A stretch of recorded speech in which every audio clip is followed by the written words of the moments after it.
Bom dia, a paz do Senhor a todos. Sejam todos bem-vindos. Somos da Quarta Igreja Presbiteriana Renovada de Osasco, Família em Oração. Estamos fazendo aqui o estudo das cartas de Paulo e nós estamos tratando de Gálatas. Vou pedir para a irmã Rosângela fazer uma oração para a gente estar dando início aqui nos estudos. Irmã. A paz do Senhor, bom dia, todos bem? Então vamos orar. Senhor, nosso Deus, nosso Pai, nos colocamos na Tua presença, Senhor. Primeiramente, em agradecimento, obrigada, Deus, por esse momento, pela nossa escola dominical, Deus, por cada irmãozinho aqui, pelos nossos professores, Pai, que dedicam, ó Deus, para nos passar, Senhor, a palavra do Senhor. Aquele que não tem conhecimento, passa a ter conhecimento, ó Deus. Deus, abençoa essa escola dominical, abençoa nossos irmãos, abençoa a nossa igreja, Senhor, assim como os nossos pastores, suas famílias, e todas as famílias da nossa igreja, Pai. Abençoa o dia de hoje, o culto, que Deus nos abençoe e abençoe a todos, em nome de Jesus, amém. Amém? Amém. Obrigado, irmã. Então, vamos dar sequência aqui. Estamos aqui em Gálatas, né? Nós aqui estamos aqui nesse... É o quarto livro aqui das cartas de Paulo, né? No nosso índice aqui, a gente está na parte da leitura da carta, né? Falou um monte de coisa, mas... E por último, a gente faz a leitura propriamente dita, que é o que estamos fazendo. E aqui no índice da carta mesmo, né? Dos capítulos, são 6 capítulos. E a gente vai iniciar o capítulo 4. A gente terminou o capítulo 3, né, domingo passado. Então, hoje nós vamos ler o capítulo 4, né? E aí, antes da gente começar o capítulo 4, né, só fazendo uma perguntinha aí para os irmãos, quem quiser falar alguma coisa, sobre o que a gente aprendeu, como é que a gente... O que a gente viu, né? O capítulo 1 e 2, né? Onde Paulo faz a sua defesa. Por que ele faz a sua defesa antes de falar do verdadeiro evangelho? Alguém gostaria de comentar o que tem, o que aprendeu, ou qual que é o foco dessa carta? Por que ele está preocupado com a distorção do evangelho? Alguém gostaria de fazer alguma colocação ou pergunta?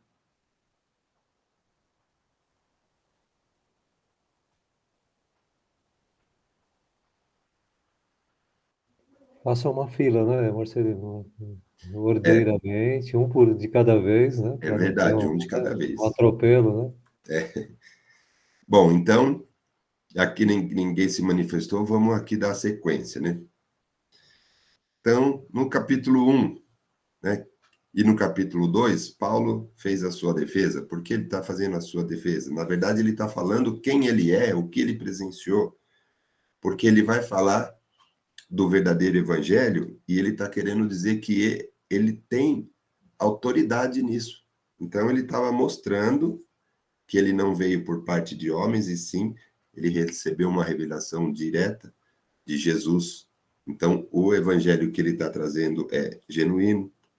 Ele também disse que ele era extremamente zeloso pelas tradições, pelas leis judaicas, porque ele vai falar, né, sobre a lei e sobre a graça, e que não estamos mais sob a tutela da lei.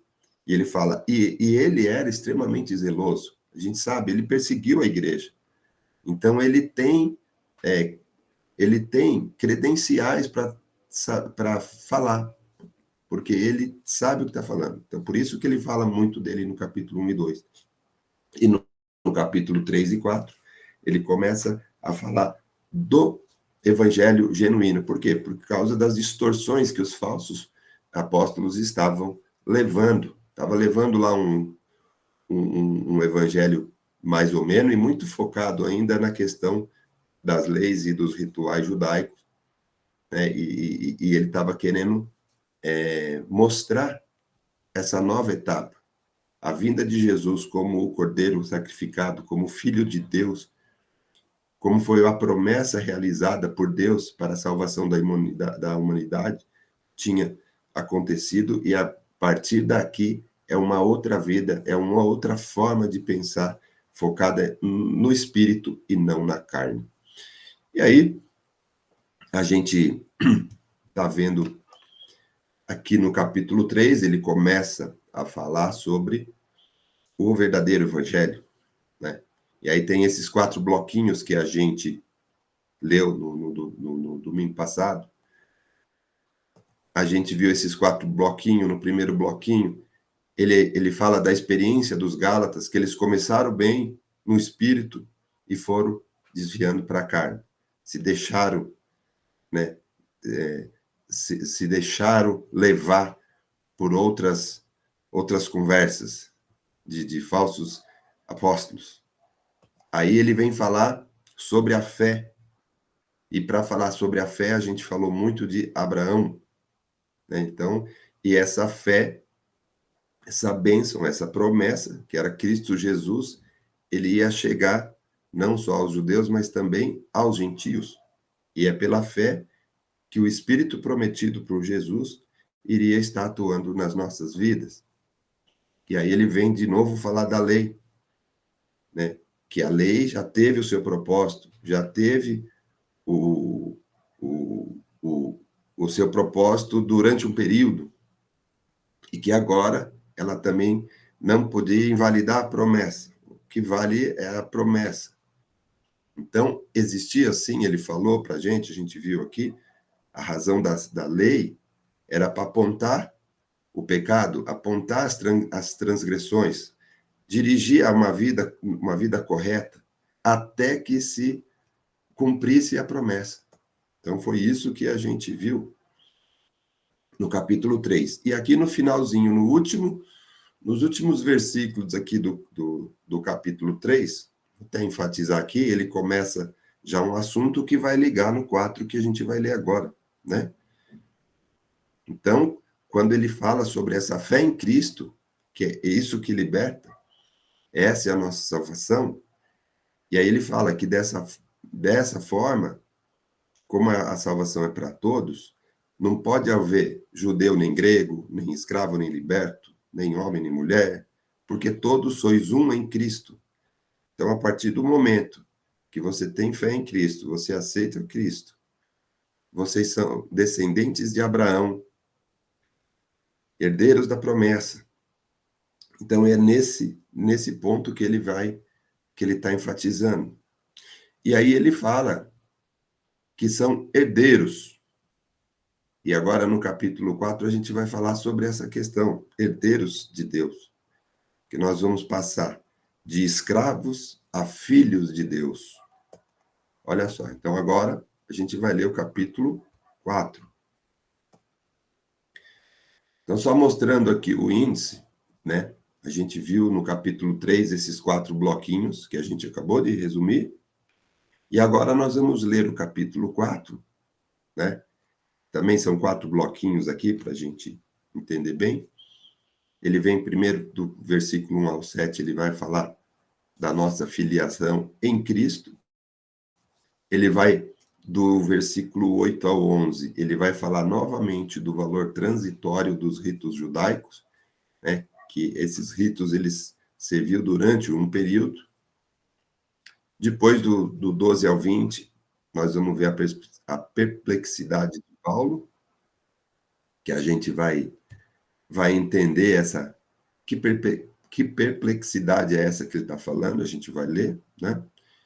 E depois, no último bloquinho, assim como ele fez com Adão, ele vai pegar fazer uma analogia aqui com Sara e Agar. Ele vai fazer uma alegoria das duas alianças. Vocês viram que a gente leu, né? Lá em Gênesis, a passagem de Sara e Agar, a gente falou um pouco sobre isso, justamente para quando a gente fosse ler a carta, a gente já estaria contextualizado, né? Então, nós vamos começar a nossa leitura no capítulo 4, tá bom? Então, vamos ler. Se alguém quiser falar alguma coisa, levanta a mão, pode interromper, tá bom? Vamos ler o capítulo 4. Vamos ler primeiro o primeiro bloquinho, Depois a gente faz alguns comentários, um entendimento, depois a gente lê o segundo, e assim por diante, como a gente vem fazendo, né? Então vamos lá, do versículo 1 a 7.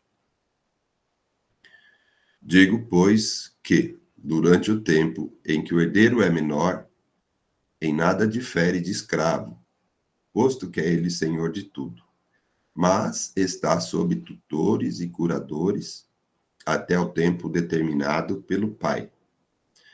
Assim também nós, quando éramos menores, estávamos servilmente sujeitos aos rudimentos do mundo, vindo, pois, porém, a plenitude do tempo, Deus enviou o seu Filho, nascido de mulher, nascido sob a lei, para resgatar os que estavam sob a lei, a fim de que recebêssemos a adoção de filhos. E porque vós sois filhos, enviou Deus ao nosso coração o Espírito do seu Filho, que clama, Abba, Pai. De sorte que já não és escravo, porém filho, e sendo filho, também herdeiro de Deus. Olha só que interessante, né? Então, esse primeiro bloquinho, ele já faz a introdução, mostrando, né, que ele vai falar sobre sermos filhos e não mais escravos, e também está uma introdução sobre a transitoriedade dos ritos judaicos, como a gente já viu no capítulo anterior, né? Como a lei serviu durante um tempo, né? Então, aqui no versículo 1, né, Paulo vem falar aqui e que nós somos herdeiros, mas ele também faz uma analogia interessante, que enquanto o herdeiro ele é menor, ele é pequeno, ele ainda não está maduro ainda, né? Ele tem alguém cuidando dele, né? Então, ele está sob tutores, sob curadores, né? Então, ele usa essa figura, né? Aproveitando já que ele vai falar de herdeiro, que somos filhos, ele também fala de um período aí onde o menor vai crescendo, vai ficando, né, sob a tutela de alguém, né? Então, a gente comentou isso, né? O Edgar explicou de forma muito bacana essa questão da gente ter um tutor, né? Como é que funciona, uma babá, uma pessoa que cuida de uma pessoa enquanto menor, até ao tempo, né? Aqui no versículo 2, ele fala que está sob tutores e curadores até o tempo pré-determinado pelo Pai. Eu também dei até esse exemplo, né? Até o Pai dizer qual é o tempo certo, quando que terminou a tutela, né, do seu filho. Então, Paulo ele já começa fazendo essa comparação. E aí ele também fala, assim como acontece isso dessa forma, né? Tutores, curadores, até a volta, quando o pai determina o tempo, ele fala, nós também. Aí ele já fala, já faz a comparação de nós com Deus, com o mundo. Então, no versículo 3, ele também vem falar, assim também nós, quando nós éramos menores, ou imaturos, ou ainda dentro daquele período transitório, né, estávamos sujeitos aos rudimentos do mundo. Então, a gente estava sujeito ao rudimento, o rudimento do mundo, né, um mundo que ainda ele era limitado, né, ele era transitório, né, nossa vida terrena ela é muito rudimentar, comparando com a plenitude da eternidade, né? Então, ele fala isso no versículo 3 e no 4 também ele fala, então, quando veio a plenitude do tempo, então se cumpriu o que estava previsto na lei.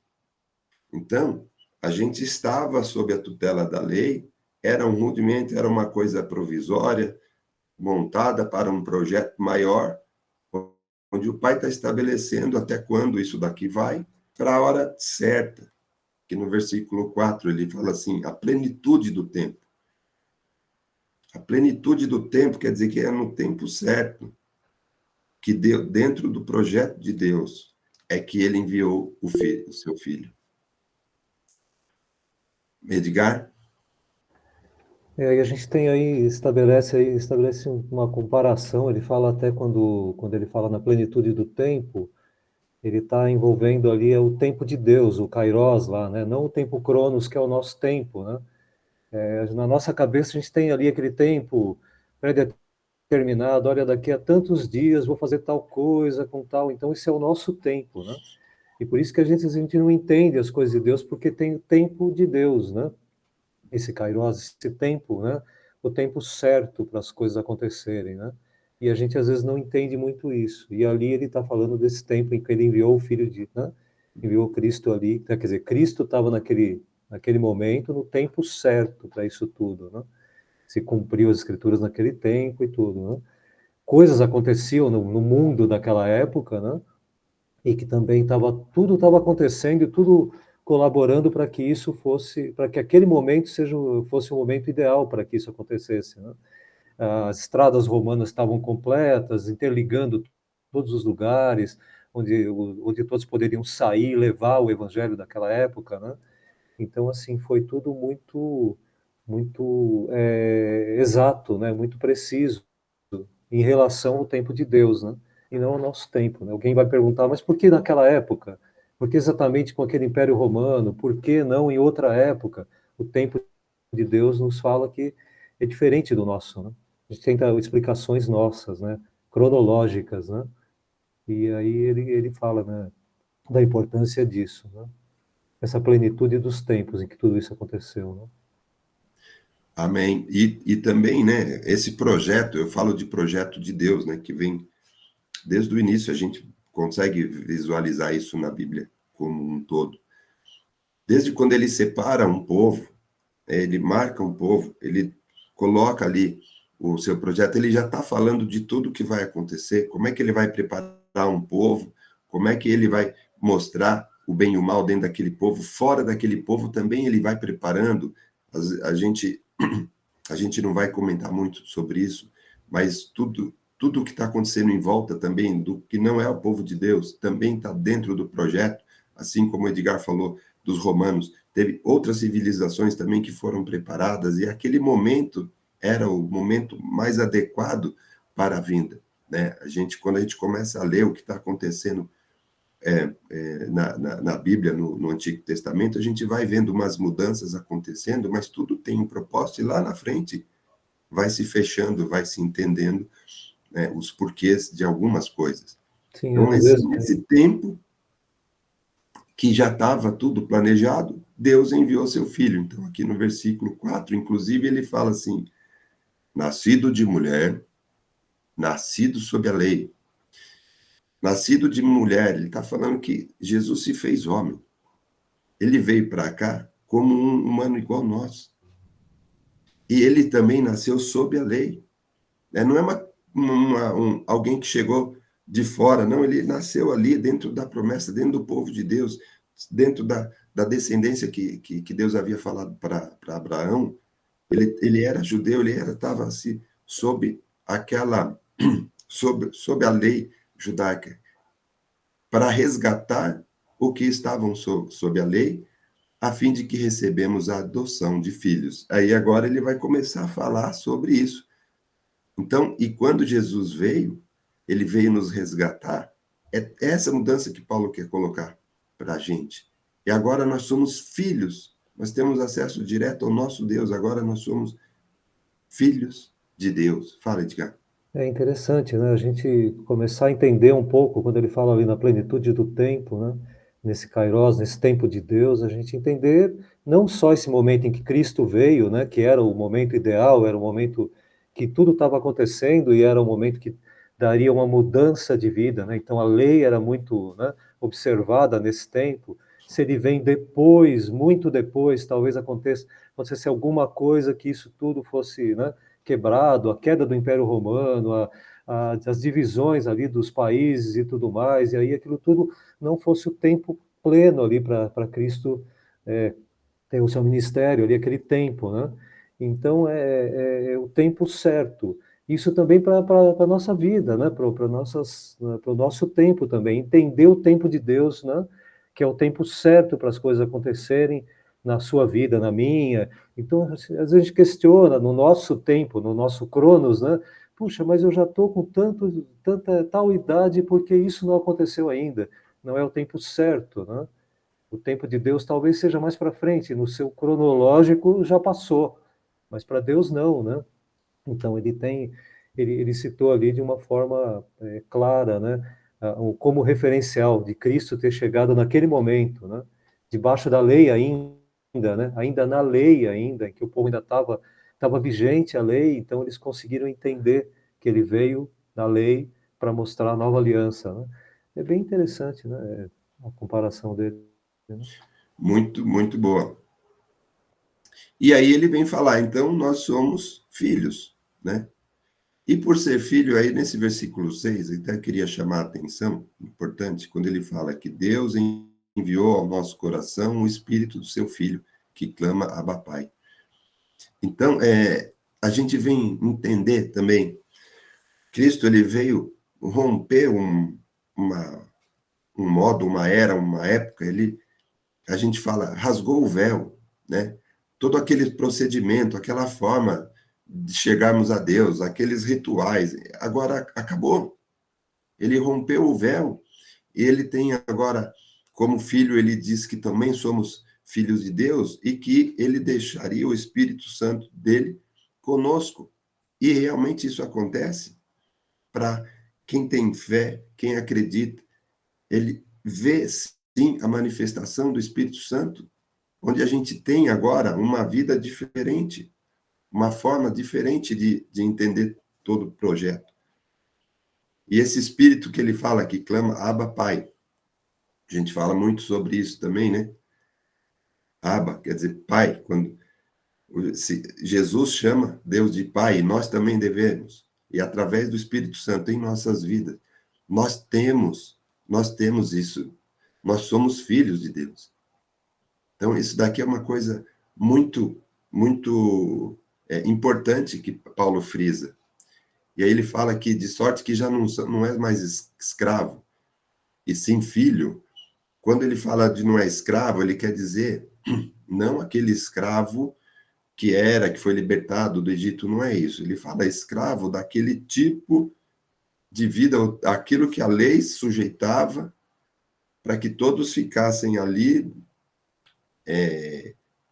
cumprindo a lei no pé da letra, preso ali, e com muito pouca chance de conseguir cumprir aquilo tudo. Mas a salvação não estava ali. A salvação estava na vinda de Jesus, que era o sacrifício definitivo que Deus fez para tirar nosso pecado, para salvar a humanidade e nos dar um novo direcionamento. Então é isso que ele quer dizer. Nós estamos sendo libertos daquilo e agora somos filhos. E como somos filhos, somos herdeiros de Deus. Olha só que legal. E Paulo enfatiza, nas cartas dele, ele fala muito sobre isso. Nós vamos ler um pedacinho aqui de uma outra carta de Romanos, que fala um pouco sobre isso, que eu acho muito legal. Mas antes, passar a palavra para o pastor Vani.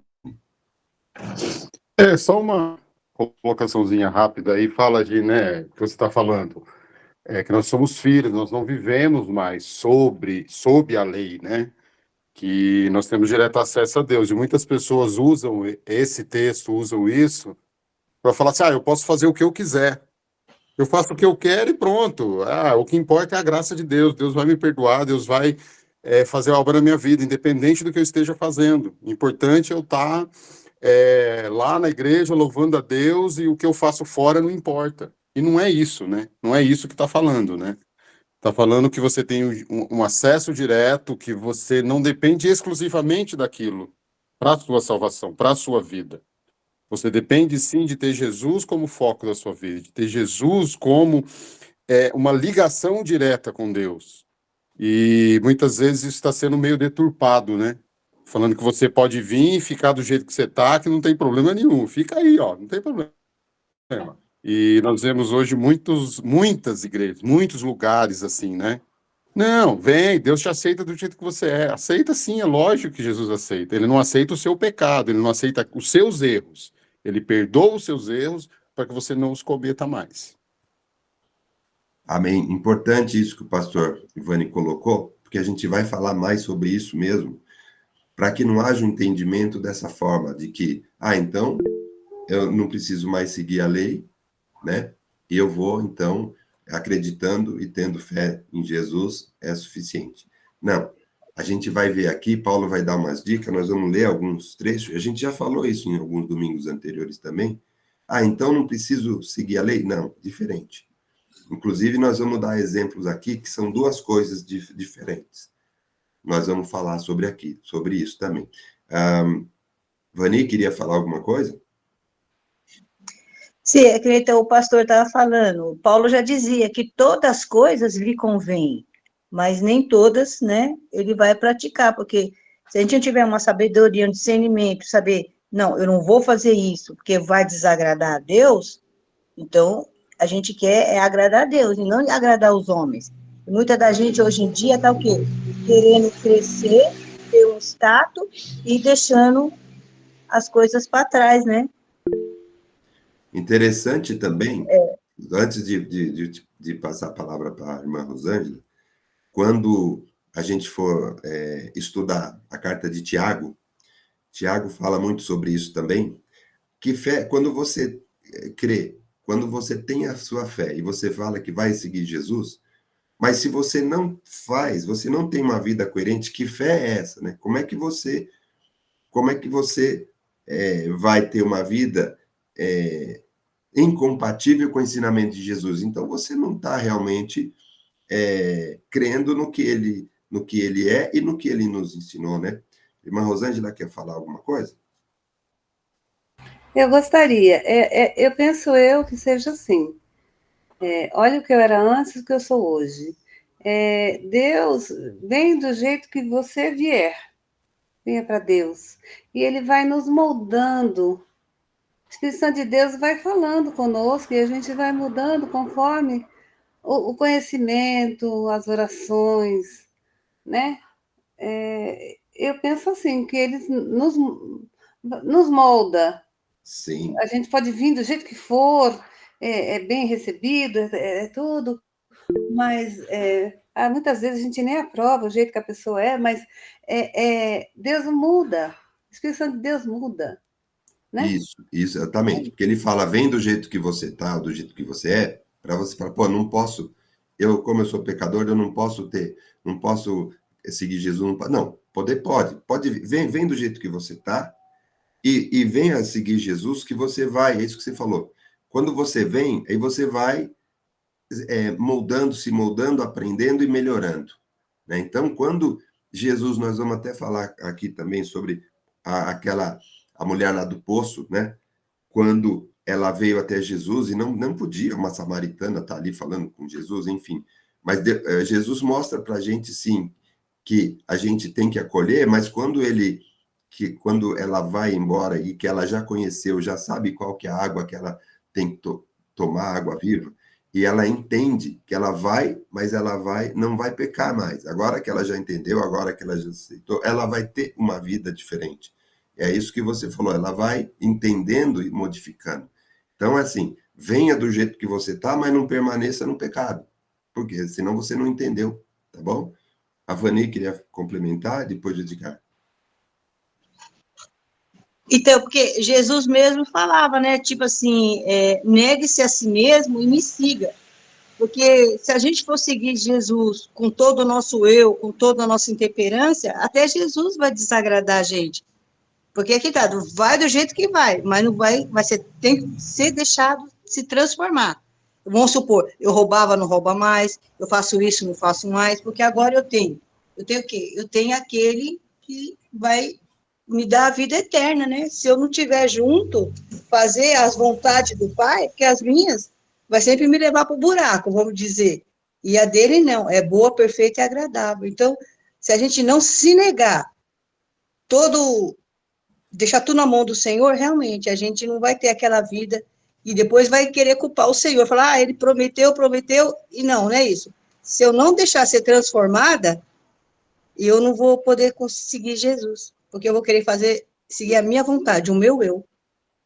Amém, Edgar? Legal. É o que a Vani acabou de comentar. Eu ia comentar sobre a questão de você permitir, né? Permitir não, se você se deixar, né, transformar, não uma coisa de boca para fora, porque é muito comum, eu entrego minha vida para Cristo, tal, isso da boca para fora, mas intimamente ele está falando, olha, mas se eu tiver que fazer tais coisas, eu não, né? Mas para que o inglês veja, né, como diria, né, para que o inglês veja, você fala, né? Você fala coisas bonitas e todo mundo abraça, é aquela coisa, agora entregou a vida para Jesus, mas na verdade não entregou nada, né? Ele entregou da boca para fora, né? Só para inglês ver. Então, essa mudança é interna, né? É uma mudança mesmo de comportamento, mas uma coisa interna, que vem de forma que você acaba demonstrando isso no seu dia a dia, mas porque você teve essa transformação interna. Externamente, qualquer pessoa que vai contra os princípios da Bíblia, os princípios de Deus, ela também pode externar um lado lobo na pele de cordeiro. Ela pode muito bem, né? Então ela pode se transformar ali, de repente, agora eu pareço cordeiro, mas na verdade você é um lobo. Você está totalmente corrompido internamente. Mas você está cantando, pulando e falando coisas e tal, e todo mundo fala, nossa, lá vai um homem de Deus. Na verdade, ele está com o coração todo corrompido, né? Então essa transformação é interna. E isso é que Deus espera encontrar no nosso coração, né? Coração que está realmente voltado para as coisas dele, mesmo que com as dificuldades, né, de entendimento, as dificuldades do dia a dia de você se posicionar como cristão, ter reações que um cristão teria em determinadas situações. Mesmo assim, você tem que lutar contra esse lado da carne que fala, não, quebra, arrebenta, fala, faça, tal, e aí você é uma luta diária, né? E isso é muito interessante, né? E se permitir, né? Permitir que Deus faça mudança mesmo na sua vida, mas senão vai continuar sendo fachada, né? Sepulcro caiado, como diria na própria palavra, né? Você é muito bonito por fora, branquinho, limpinho, mas dentro só os despojos, né? Pastor Vani? Oi, só para, vamos dizer assim, fazer um merchan de hoje à noite, eu vou falar um pouco sobre isso, né? De que o que nos motiva, o que nos faz vir até Jesus, por que eu estou na presença de Jesus, né? O que me faz ficar ali na igreja, o que me faz buscar Jesus. E nós temos que pensar muito sobre isso. Eu não vou falar muito, senão eu vou acabar pregando, né? Vamos deixar para a noite, né? Mas é muito disso, né? Qual é a minha motivação? Por que eu estou ali? Por que eu busquei Jesus? Por que eu prego? Por que eu estou na igreja? Por que eu ajudo na igreja? O que tem me motivado? E hoje à noite nós vamos falar um pouco sobre isso e tem a ver com o que vocês estão falando, né? O que me motiva, né? Exatamente. Amém. Amém.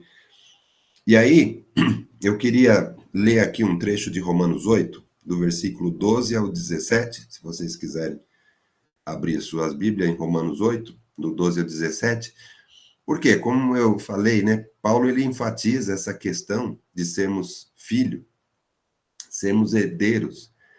Então, e não é só nessa carta, né? Então, tem um trechinho aqui em Romanos 8, vou ler do 12 ao 17, para a gente ver o que ele diz aqui. E reforça esse trecho que a gente acabou de ler, ficar bem entendido. Então, vamos lá. Vou pegar o ajudante. Romanos 8, no 12 até o 17, ele fala sobre filhos e herdeiros. Assim, pois, irmãos, somos devedores não à carne, como se constrangidos a viver segundo a carne. Porque se viverdes segundo a carne, caminhais para a morte, conforme disse a Vani, né? Mas se pelo Espírito mortificardes os feitos do corpo, certamente vivereis. Pois todos os que são guiados pelo Espírito são filhos de Deus. Porque não recebesse o espírito da escravidão. Olha ele falando de novo aqui, da escravidão.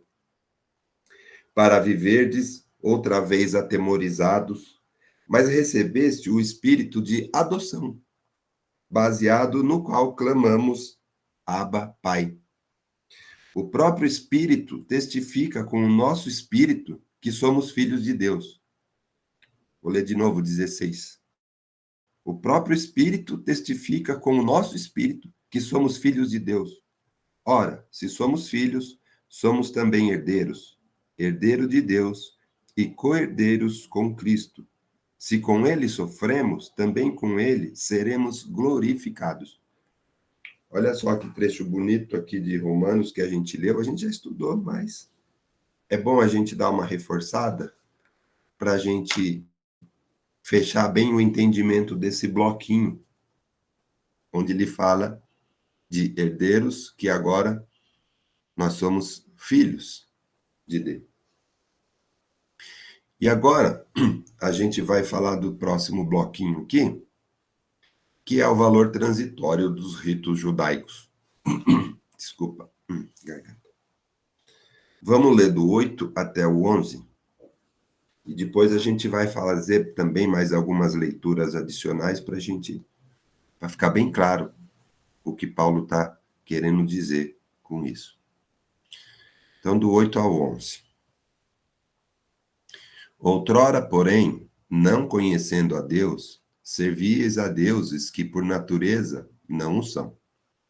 Mas agora que conheceis a Deus, ou antes sendo conhecido por Deus, como estáis voltando outra vez aos rudimentos fracos e pobres, aos quais de novo quereis ainda escravizar-vos? Guardai dias e meses e tempos e anos. Receio de vós, tenha eu trabalhado em vão para convosco. Bom, aqui nesse trechinho é muito bom a gente entender, nós vamos fazer duas leituras também complementares para reforçar. O que ele está falando aqui, né? Ele está falando, poxa, no passado, quando a gente não conhecia Deus, servia a alguns deuses que também não era Deus, mas a gente era, vamos dizer assim, a gente estava num rudimento, né? Deixa eu tirar essa mensagem aqui.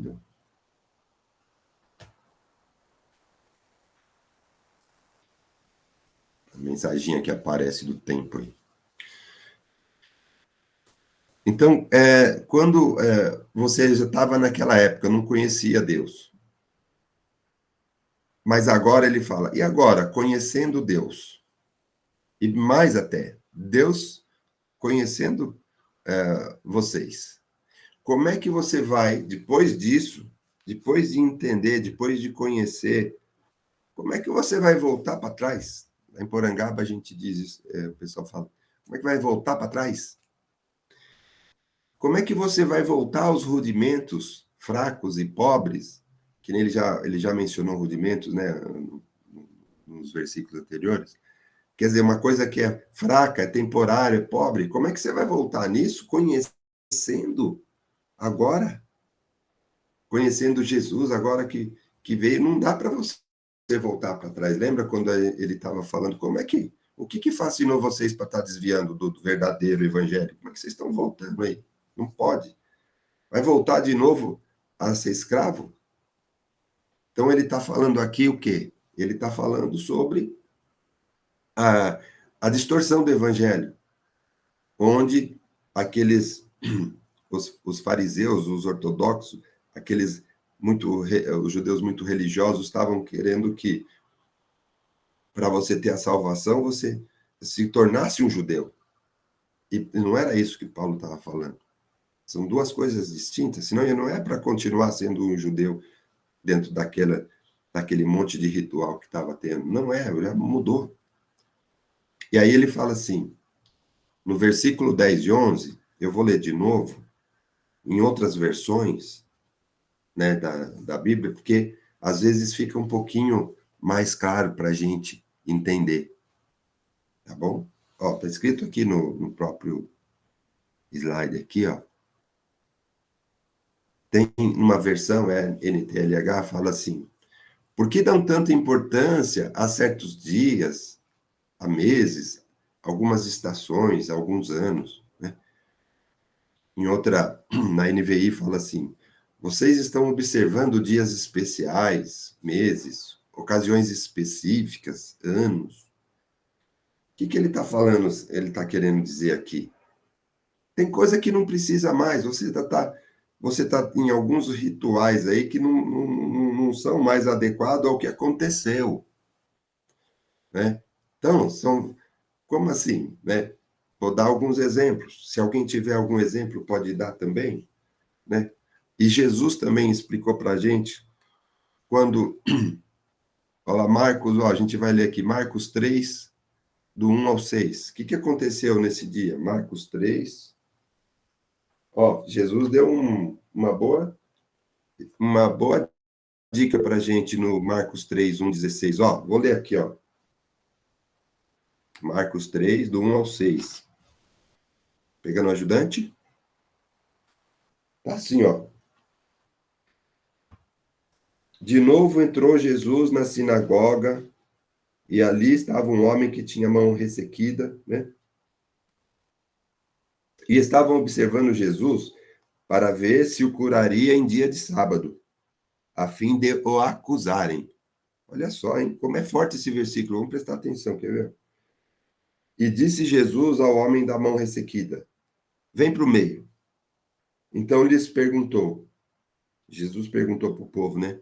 É lícito no sábado fazer bem ou fazer o mal? Salvar a vida ou tirá-la? Mas eles ficaram em silêncio. Olhando ao redor, indignado e condoído com a dureza de seu coração, disse ao homem: estende a mão. Estendeu e a mão lhe foi restaurada. Retirando-se os fariseus, conspiravam logo com os herodianos contra ele e como lhe tirariam a vida. Olha só como é forte essa passagem, né? Os fariseus querendo pegar ali Jesus, né?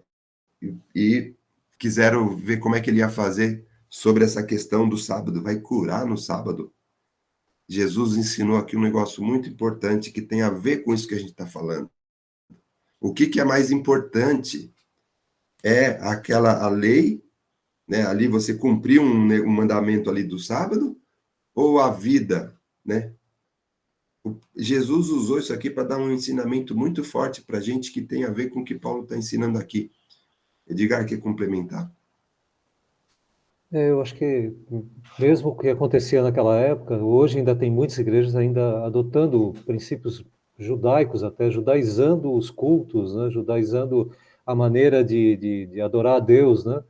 De uma forma que desnecessária mesmo, né? Quase como você ter, sabe, na sua casa coisas que você não usa mais, que não tem menor função em casa, que estão ali, hoje já não são mais de uso diário, né? Então você encaixota, guarda e bem guardadinho para que não tenha pó, bicho e coisas ali acumuladas, você tira de cena, porque aquilo tudo teve a função, né? Mas agora você está vivendo um outro tempo, né? E você usa constantemente a palavra de Deus já com Cristo, né? Então isso é novidade de vida, isso é uma vida vivida de uma forma diferente. Então, e ele estava citando isso, né? Que eles estavam vivendo, buscando coisas que já não tinham mais função, né? No dia a dia deles, né? Eles já estavam vivendo uma nova aliança, né? E esse constante buscar de coisas que já não têm função ali, né? Que já não se usa mais, mas que foram importantes para uma época, né? Foram vitais para aquela época, né? Mas que hoje já não estão mais no uso. Hoje você vive de uma outra forma, né? E hoje existe muito essa coisa mesmo, quase a gente brinca de vintage, né? De você ir buscar coisas antigas para você colocar no seu dia a dia, né? São interessantes de você saber que elas existiram, tiveram uma função importante para uma época, mas hoje você vive de uma outra forma, né? Você vive de uma forma em que justifica tudo aquilo ter vivido, ter existido, né? E que hoje você segue em frente professando, né, aquilo que foi te ensinado agora, que é Cristo, né? Que é viver de forma contemporânea, dos dias de hoje, né? Ele vem falando muito ali sobre isso, né? Sim. Vilmar, quer falar? É só uma dúvida. Eu entendo aí a questão dos ritos judaicos, né, da época, mas trazendo para os dias atuais, tá? Uma dúvida minha. A gente sabe, bom, pelo menos eu sei que existem muito menos igrejas colocando ritos judaicos, né, dentro da liturgia, né? Mas a minha dúvida hoje existem mais usos e costumes como ritos dentro de uma igreja do que essa parte dos ritos judaicos. Esses usos e costumes também cairiam dentro desse contexto? Sim, o que acontece, Vilmar? Isso sempre vai acontecendo, por isso que a gente tem, às vezes, vários tipos de igrejas, vários tipos de doutrinas, enfim. Sempre vai ter alguma distorção, alguma maturidade no entendimento, né? Assim como naquela época, hoje ainda acontece isso. Então, e muitas vezes a gente vê coisas associadas aos usos e costumes atuais, onde as pessoas, às vezes, baseado em alguma coisa bíblica, ela acaba adotando aquilo. Mas isso acontece? Acontece. Por quê? Por falta de entendimento. Então, se a gente... tem muitas vezes acontece de viajar, né, que a gente fala, viaja, o cara pega alguma coisa bíblica, dá uma viajada e cria alguma coisa. Até seitas são criadas em função de algumas coisas, e também muito por interesses, de homem, interesses terrenos. Então, isso vai acontecer. Assim como aconteceu na época com algumas coisas, hoje acontece com outros tipos de usos e costumes. Também acontece, a gente vê isso. Por isso que a gente fala que a gente tem que ser fiel ao que está escrito, para a gente não ficar dando margem a essas viagens, né? Por exemplo, pegando outro exemplo aqui da época, a própria Páscoa, né? Era um rito lá que os judeus tinham, onde quando Jesus veio, ele fez a última ceia, ele encerrou aquele tipo de